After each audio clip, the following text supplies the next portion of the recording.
This sonnet by Shakespeare compares the speaker's mistress to the sun, but not saying they're like the sun, the opposite, that they're nothing like the sun.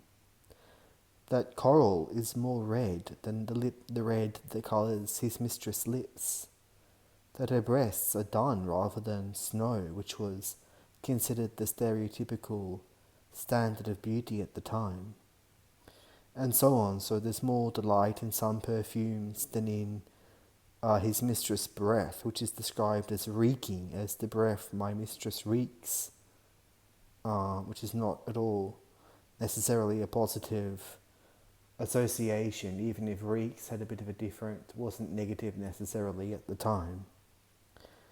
So basically, in this poem, Shakespeare takes many cliches, many at what at the time were common ways to compare your lover to someone else in poetry. So there were many poems written comparing the mistress to the sun, or saying her breasts were as beautiful as snow and snowy white in a beautiful way, that they had golden wires rather than black wires, which was considered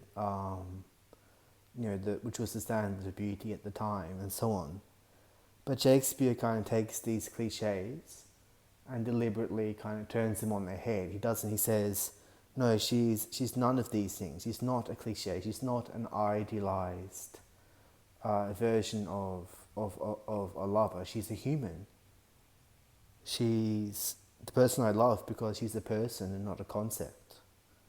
She's another human that I love, not some poetic cliche, and no more.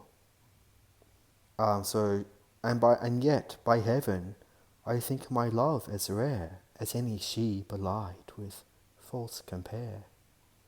So his love is as rare, as extraordinary, as unique, in other words, as any she, as any woman belied. So